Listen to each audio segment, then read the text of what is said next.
something that you wrote here. It's on the jacket. Your circumstances do not define you. Your identity does. And many thought football defines you. That was your identity.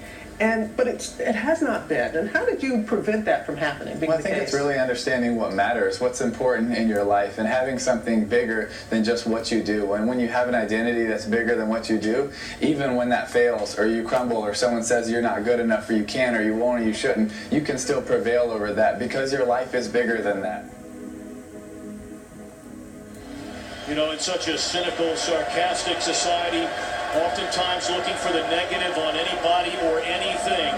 If you're fortunate enough to spend 5 minutes or 20 minutes around Tim Tebow, your life is better for. I just went out there and we were blessed to win the national championship, and 2 days afterwards, I was eating grouper at Ballyhoo Restaurant in Gainesville, Florida with my mom, my dad, my aunt, and Coach Meyer.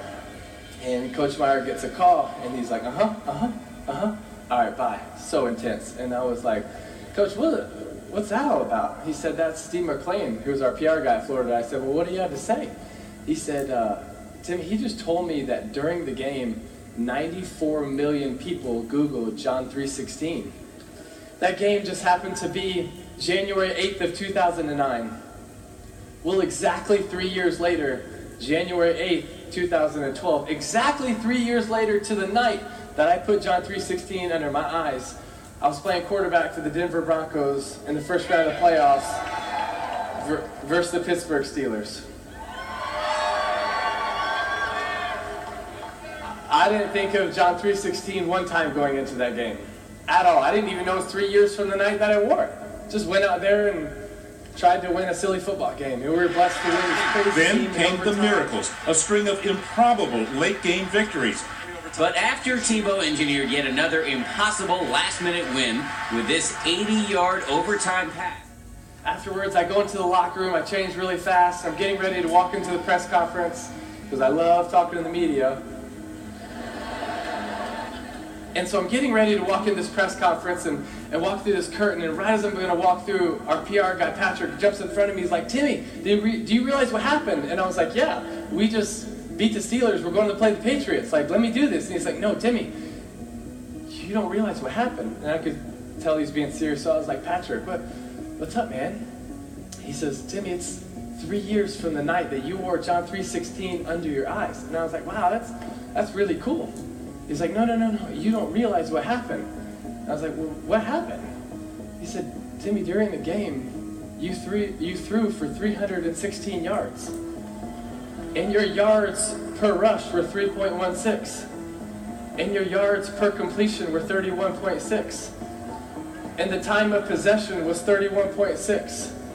And the ratings for the night were 31.6. Which leads us to the number that so many people are talking about this morning, 316. That's how many yards Tebow passed for in the game, an eerie echo of the numbers he used to paint on his face. Tebow passed, now look at these numbers. Tebow passed for 316 yards. He averaged 31.6 yards per pass. And guess what CBS's rating for the game peaked at?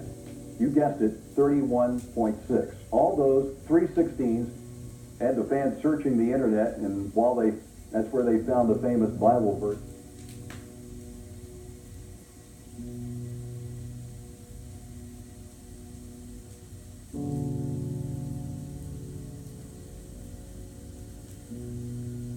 Tim Tebow sometimes painted John 3:16 on his eye black when he was in college at the University of Florida. And that's a practice, by the way, the NCAA has since banned. And during the game, 90 million people Googled John 3:16, and so many people were on social media talking about it that it actually shut down Twitter for a little while because it was getting overloaded. And when Denver quarterback Tim Tebow threw this touchdown pass on Sunday, he entered the record books, not just for football, but because it prompted more than 9,400 tweets per second, a Twitter record for a sporting event. You know, it's crazy. Tebow's actually more popular than Tom Brady. And it makes absolutely no sense because Brady's one of the greatest quarterbacks of all time. Still, in just 3 months, Tebow's popularity has skyrocketed. So, you're one of the biggest names in sports right now. How do you stay so humble? I'm disappointed in myself. and I promise to be better. I think humility is something that is really hard, but I think humility comes not thinking less of yourself, but thinking of yourself less, meaning try to look for the people around you and what they need and how you can help them and how you can make an impact in their life, because I think the greatest form of love is choosing the best interest of another person and acting on their behalf. And for me, it's to be able to have a foundation of something bigger in yourself, understand what God says about you, that you are important, that you have a life of significance and you have a life of meaning. And when you understand your purpose, that'll totally change your identity.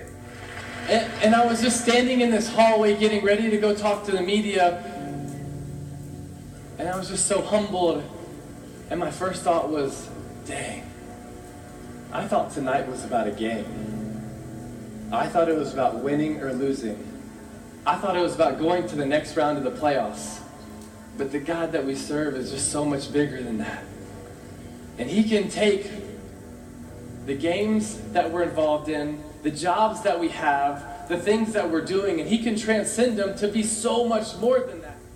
The less you're hoping this world, a relationship, a possession, an accomplishment, can fill some part of you up, the more you let the pressure get turned off, the pressure for it to be that great and that wonderful, and you realize it's fallen, and you realize it's limited, and you realize it can never be what you would build it up to be in your head. Now you can actually see it for what it is and actually enjoy it. For me, though, I think what I had to realize is there's a verse in Hebrews 10:35. It says, "So then do not forget the confident trust that you have in the Lord, for it will be richly rewarded." And when I read that verse, kind of everything changed for me, because up to that point, I was like trying to find my confidence, like who I was, what I looked like, what social status was, how many friends I had, who my boyfriend was, whatever. But whenever I read that verse, I realized, because in that time, I was not confident at all. I was very insecure, terrible self-image, the whole 9 yards, really struggled with an eating disorder, all of it.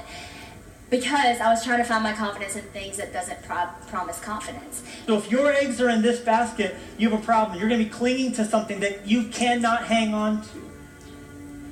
Paul put it this way in Romans 8:19, one of the most powerful verses in the Bible. He says, "For I consider that the sufferings of this present time are not worthy to be compared with the glory which shall be revealed in us." If you think about the vastness of heaven, if you think about the glory of heaven, it will cause all the things you face here to be put in perspective. You will not look at yourself the way you think that you do now. I'm telling you, it's a totally different perspective whenever you find yourself through His eyes, through someone who radically loves you in an overwhelming way. You can actually look at your job, and you can look at opportunities, and you can look at sports, and you can look at taking a vacation, you can look at a car, and now that you know it's not going to meet some deficiency in you, you can actually find joy and take pleasure even in the simplest of things. And I remember standing in that hallway thinking, wow, the God that I love, the God that we serve is so much bigger than I even thought or imagined. And how He can take the little things that we do when we step out in faith, when we step out with courage. To go out in the world and just devote your life to Him and start declaring truth over this world. That's all we need. All those 316s had the fans searching the internet, and that's where they found the famous Bible verse where Jesus said, "For God so loved the world that He gave His only begotten Son, so that whoever believes in Him will not perish, but have everlasting life." While we do not look at the things which are seen, but at the things which are not seen. For the things which are seen are temporary, but the things which are not seen